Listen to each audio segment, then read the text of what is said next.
Defeat? Well, the defeat is gone. Okay. So I've wasted all my money now. But that's one war over, but we're caught in this other war, so I need to try and make up for this now.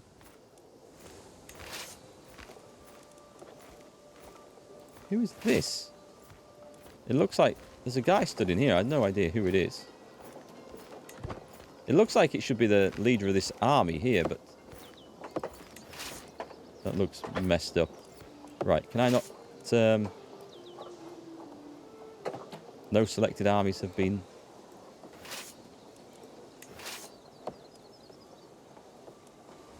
Hello? Oh, they were there. It was just showing the flag in the wrong place. Right, okay. I haven't seen that little bug before. Now I can merge these armies together. We have a decent force. Let me go and march on over here and I'm just going to go and besiege this guy's capital. I'm just going to go straight in there. Actually, I should probably do the more sensible way. 485. No, screw it. I'm going straight in. Screw the penalties for supply and stuff. Because this war is nearly over and I want some high value... Oh, I had to pay reparations for that war as well. That's going to put me in trouble. Where's the Pope? Where's the Pope? We have friends in the church. Right, I would like to... I can't ask for gold because I have no piety. Oh dear. The perks make a difference, you think? They're more likely to roll their mentors perks, but not 100% sure. I know, thanks, Dazzy Flick. I need to have a bit of a read up on that at some point. How did I start streaming? What made you make this decision? Well, I started YouTube in 2014 because I used to play a game called... Well, you might know all this already. I used to play a game called World of Tanks. And became a YouTuber featuring just that game and nothing else. And eventually grew the channel to over 50,000 subscribers. But the people were only interested in that game. But I got sick of World of Tanks, and I had a bit of a falling out with the company because they have some wargaming, the company behind it, they have some really shitty practices towards the customers. So I decided I wanted to play something different. I wanted to play a variety of games rather than just focus on one. And so, yeah, here I am, playing a variety of games. I've been streaming since 2018, for all I was a YouTuber since 2014. The original channel, Markgfl, is still there. You can see all the content on there. A lot of the original subs have left now, so I think it's down to 48,500. But some have followed me over onto Twitch to watch what I play. Some followed me onto the game reviews channel that I have, which is awesome. But as you can imagine, when people just join a channel just for one particular game or one type of content, and you change it, a lot of them aren't going to be interested in the new stuff, which is quite understandable. You know, if you go to like a Chinese restaurant for years and they suddenly start selling donuts, you might try one out, but really, you still want that Chinese food that you used to like, so you're going to look elsewhere for it. It's the same sort of thing with YouTube channels. Didn't know that I played World of Tanks. Started to watch your channel when you found the Germany playthrough. Ah, so a bit more recent then. That's cool. Yeah, World of Tanks is what started it all off.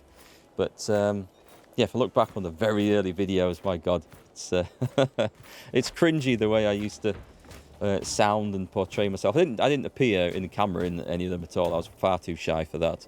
But just listening to the voiceovers, yeah, it's quite funny. But yeah, it was quite good. Hey, Poetic Wine and Conditioner Man, nice to see you. World of Tank players are about as toxic as you ever find. You find it with a lot of multiplayer games, unfortunately, and that's something else I wanted to get away from. The toxicity in the comments. People, some were angry with me because of the way I portrayed things in the game or other players in the game or events. People were just angry with the game and wargaming in general, or people were just angry that I put a video up of someone having fun. And there was all this anger and acidic hatred floating around the game. And I just thought, you know what, I could really do without that. And it does get you down. It absolutely does get you down when you're bombarded with toxic comments and stuff. Not necessarily aimed at me, although there were plenty of those, but just the general aura around the game. And yeah, it was good to get away from all that. Everyone needs to start somewhere. Everyone here is glad you've reached a level of now. Well, I'm having fun, and that's the main thing. Playing a variety of games is great, and there's so many games that I had missed out on whilst I was just super focused on World of Tanks that I then found afterwards and had so much fun with. So this guy's been hosting my Chancellor, and it's okay. Good. That's gone well. Good. Come on, we want some really expensive prisoners. We've got 2. I should go after the other capital, shouldn't I? Yeah. I'll just get this siege knocked in. Go after this one. I could maybe murder this guy, and then taking his land would be easier later. I could really do with that money back that I spent on the mercenaries now. How did I get over the camera shyness? That was just something I just had to jump in and do. And the more you stream, the more time you put yourself in front of a camera, the better. It's a weird thing, and I think part of the camera shyness initially was because there was so much toxicity around World of Tanks, as there would be with like War Thunder or Dota or League of Legends or any of those things. It's like, do I really want to like attract even more toxicity to my face on camera? So there's a bit of shyness involved in that, but you just got to do it, and the more you do it, the more you just get used to it, and it's really not a problem. If you think about it, you go and talk to people in shops or at work or in the pub or whatever every day, and you're not, well, I hope you're not constantly worrying about how you look when you're talking to people you know. And so you kind of come to realise that the camera shyness is a little bit illogical, and you just got to jump in and do it. That's the only way I came across it. But I mean, I used to be a seriously competitive archer. I mean, I've represented my country 5 times, won national championships and stuff. And I never really felt conscious standing on the shooting line with like dozens or hundreds of spectators watching, waiting to see me miss. But put yourself on a camera on the internet, and it does feel different. It's a very different thing. So we've won the war. That's great. Let's disband all the armies and get some cash back. It's going to take some months to repay all that. What's my steward doing? He is raising taxes as best he can. So this is the bit that I was hoping was going to pay off from the war. What have I got? The Duke. The Duke might bring some money. He's worth a little bit. No, okay, we hold that off. Someone will ransom him when he's worth 100. I can get a favour on this guy. Is he worth it? He's fairly average. Catholic Norwegian. He doesn't have a liege, so there's no one to pay him. He has no land. Should we just let him go? Gain a weak hook. I can't see any benefit. You never know, a weak hook might come in useful. Or not. No, I'll just let him go. He's not worth having. You prefer channels that are not that big because it's easier to talk with the streamer? I know what you mean. If you watch a really big channel, the chat scrolls by that fast, it's like almost impossible to keep up with. But it depends on the streamer, of course, and the content. I like watching Co-Carnage. In fact, I don't think I'd be doing this if I hadn't found Co-Carnage's channel on Twitch. Because until then, I was convinced that the only way you could be successful on Twitch is if you were a loudmouth, shouty, sweary, angry sort of streamer. You know, like the type you see playing multiplayer games that lose their shit when something goes wrong. And I thought that's what you have to be. And it was only because I watched Co-Carnage's channel. I found him through the Kingdom Come Deliverance playthrough, I think. And so I opened my eyes and thought, wow, actually, so you can be successful at this and not be a dick? Okay, all right, I could go for that. It's a Vault Survivor. War Thunder is a curse. War Thunder is actually, yes, those sort of games, like World of Tanks, there are long-term grinds, aren't they? You put a lot of hours into them. But if you're enjoying it, that's not a problem. I actually like the realism side of that. But it also makes it very unforgiving for new players to get into. Because, you know, you can get one-shotted. Your tank can get taken out very, very quickly, as was historically the case. And if you didn't know what you were doing, that's far more likely to happen. So it's a tough one for beginners to get into. Negative asshats, those are your least favourite kinds of streamers. There's plenty about, and there's plenty of successful ones. And some of them, to be fair, are just putting on an act to be like that because it's what the audience expects and it works and they're successful. But hang on, Big Marge's educator dies. Hang on, let's find Big Marge. She's gained a bit of intrigue, so that's good. Does that mean I have a... Who was the educator? Ah, it was the mother. Okay, we need to find another educator then. Someone with the maximum. Oh, I have a nice bit of this now. But,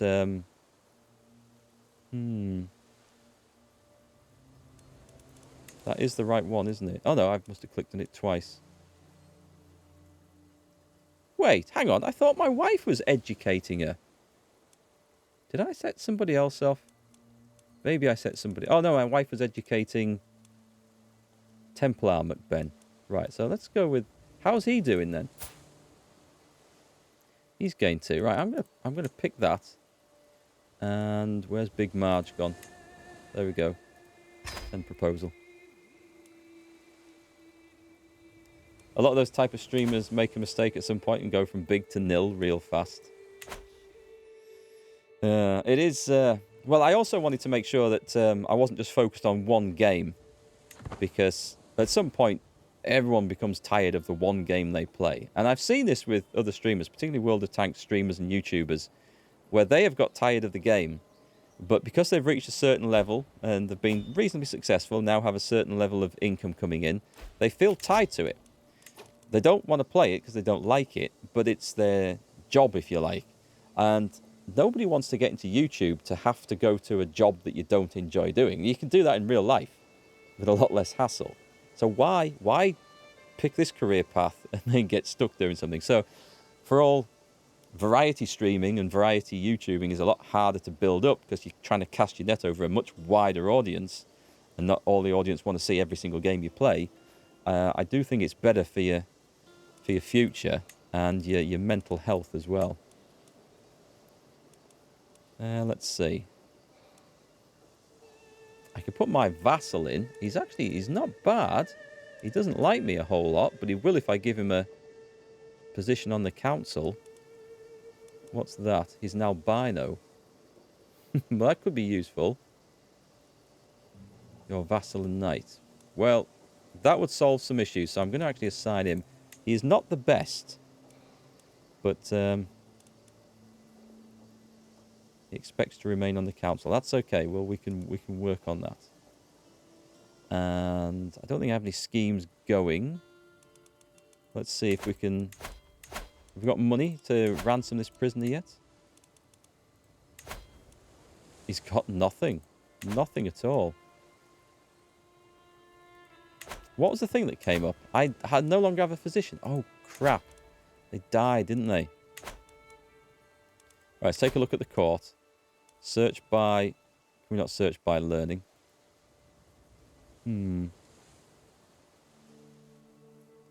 Wait, hang on. Oh, this guy's got fantastic learning. Sadly, he's also my steward. And I can't give that up. Is there anyone down this list that might be suitable? No, not in the slightest. And I've got no money. Oh well, who needs a doctor anyway?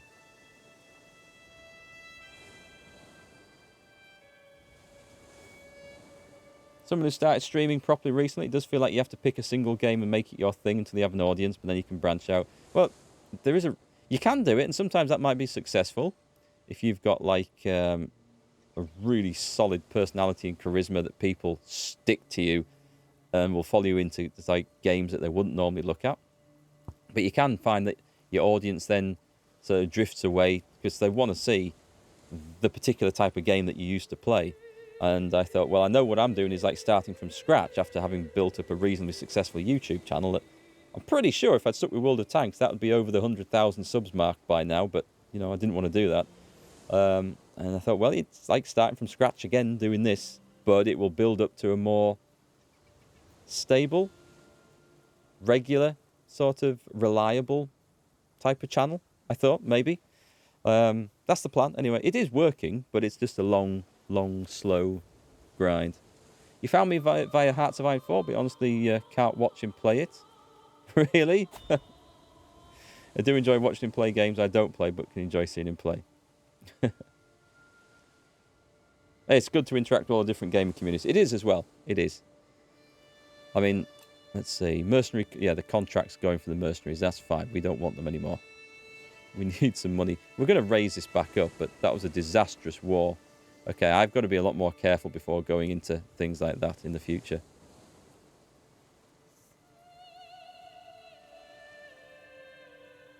You just joined Discord? Oh, welcome to the Discord then.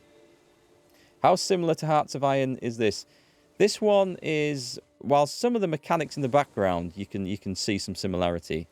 This one is more. It's less about controlling the armies, and you have less control of the armies. It's more about building a family dynasty that will span the ages, and just building up a big score through that. And it's possible to conquer vast swathes of land. It's really hard to hold on to it, partly due to succession laws. So when my character dies here, if he has more than one son, all his lands and titles will be shared between those sons. And you can change the laws later in the game to stop that happening, but in the early game that's really difficult. So yeah, holding on to empires in this is probably the hardest thing. Sweet smiles and little lies. Just like other children his age, my son and heir Templar sometimes lies and tests boundaries. However, he often avoids suspicion with his sweet demeanour, and people always forgive him when he does get caught. I wonder just how much he can get away with. He gains the trait charming. Well, Templar, does that sound like you? I'll keep an eye on this one. And Hearts of Iron 4, you're in a private league, highly competitive, so you get a bit critical of relaxed playthroughs. That's understandable. Yep, totally. I don't much like the multiplayer side of Hearts of Iron 4 because it rapidly loses its feel as a World War II game to me, because people, and if you're competitive, this is what you have to do. You go with the meta of what works to win. And being an ex-competitive archer, I know that's work. That's how competitions work. Yeah, I don't enjoy that so much. I want to play my World War II game to make it feel like a World War II game. Put it this way, I wouldn't want to watch Saving Private Ryan if the Americans landed on Omaha Beach using laser guns and just nuke the Germans from orbit. So, time for a crusade. There probably will be one called before long. That's public meta. On private's much more historical. But there are issues with that as well. Because I watched, you'll know him, just another streamer, Viking, Mordred Viking, playing some multiplayer Hearts of Iron. And they had that many rules on the multiplayer server to keep it historical. It was hugely restricted on what you could do. So, like, Germany wasn't allowed to try and invade the UK before 1942 or something, or to give the UK a chance to build up its things and the Allies a chance to do stuff. You weren't allowed to do rush metas. You weren't allowed to do this. You can't do that. You can't invent this submarine until your opponent's got that destroyer. And it just felt like, do I want to play a simulation of World War II, or do I want to play an emulation of World War II, where I can't do very much? And yeah, there was that as well. You can't watch him either.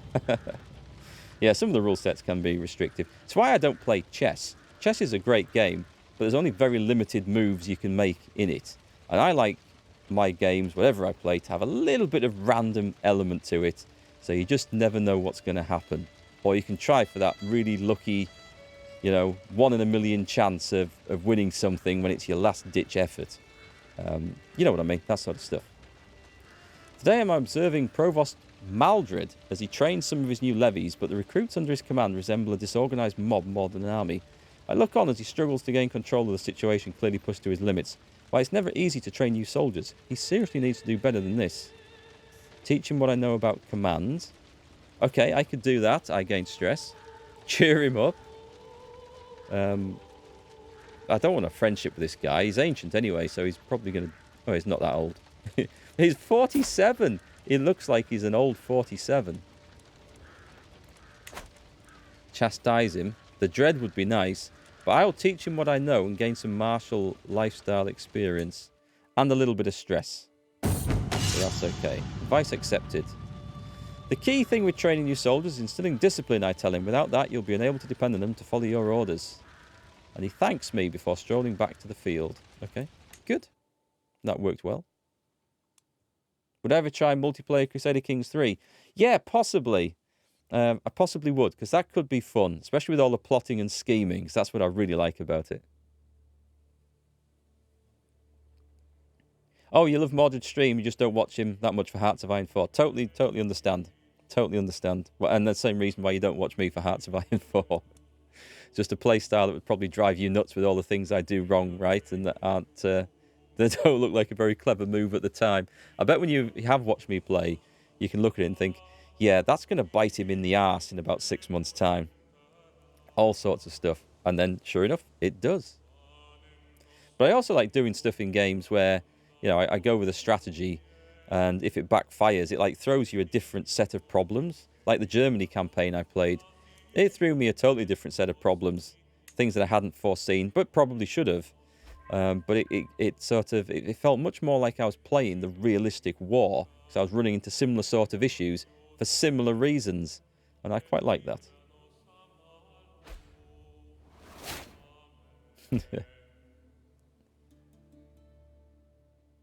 Hey, we can lock a new perk. We can? Why is it not showing up there then? Martial perk available. Why is it not come up with the thing? Courtier released. He better not have left the prison. He's a duke. Okay, someone else was in. Maybe it was my prisoner. Oh, sorry, my courtier who was imprisoned. Can we ransom this guy? Well, can I execute him? Torture. Ooh, torture. What will happen if I torture him? I gain some dread. No, I don't want to spend that. No. And I can't do anything else. I can negotiate a release. Renounce your claims. He'll accept that. What claims does he have? I can't get him to renounce his titles. No. I want my money. At some point, he's gonna have some money, and I want it. Besides, we're in profit now at last, so things should start improving a bit. Sorry if I missed any messages, by the way. You've been looking at getting Crusader Kings for a while, James? Yeah, I'd recommend it. It is good. You might need to watch a few tutorials on YouTube to get into it, unless you played CK2 or something. Even then, there's a few changes. Mostly for the better, apart from the succession laws, which are an absolute pain in the arse to deal with, especially early on and as a new player. But other than that, I think it's good, and I feel like it's got a bit more jovial, light-hearted theme to it than Crusader Kings 2, partly because of the skullduggery and intrigue you can get up to. Alliance formed, because he is now the ruler. Well, that's good. I need to pause this. Alliance expired. That's a shame. That was my guy, wasn't it? I think I can pick a new lifestyle. Does it say I can pick a new perk? Soldiers of lesser fortune. See, mercenary higher cost, that would have helped a lot. I'm gonna go for that. Do we still have I've got a truce there. Allied to him. Oh, he does have a few. Oh, he does have a few soldiers. That's not too bad then. Increased military presence. Nice. And Count Powell. Oh, he's got a big army as well. So I do have allies. They're just a long way away. Duchess Gunhilda Swabia, is it? Now, oh, she's converted to Mandeism? Mandeanism traces its lineages to Adam, with John the Baptist as their greatest prophet. The world consists of light and darkness. In time, all mortal souls will be judged as to whether they are worthy to return to the eternal light. Yeah, I don't think I want any of that. Thank you very much.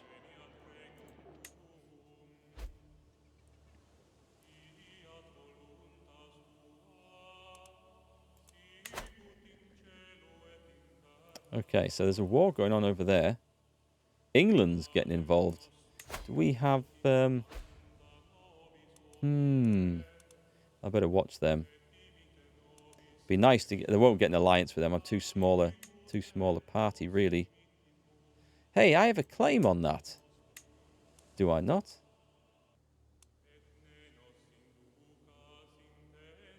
But to press it, I'd have to go to war with him. Him. And his army's quite big. Oh, available dynasty legacy. Nice. So this was the mastery of underhand schemes and rule founded on fear, which I really liked. The long reach, hostile scheme success chance, and agent bribe cost. Unlock. Nice.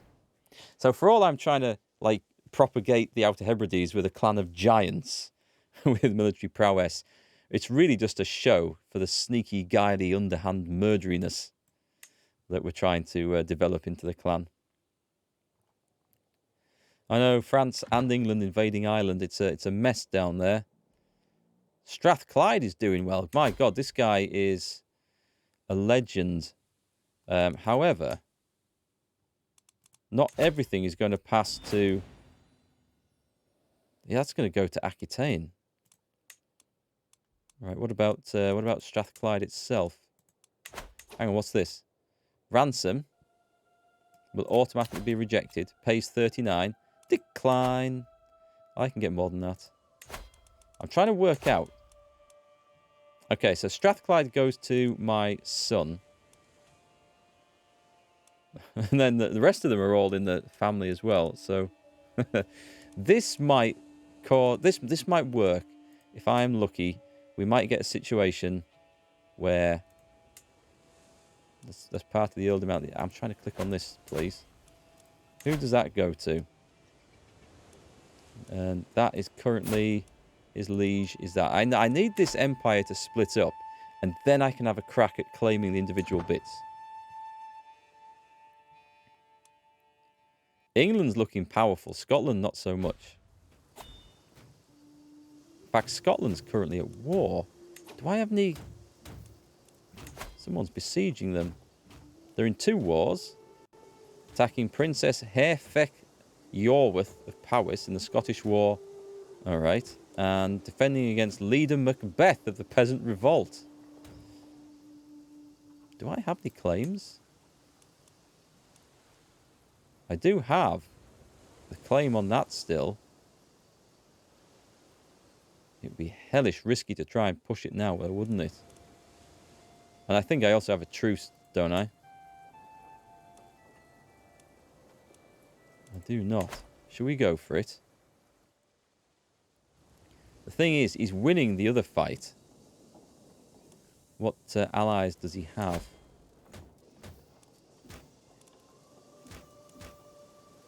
Queen of Castile with 3,500 men. So if I went to declare war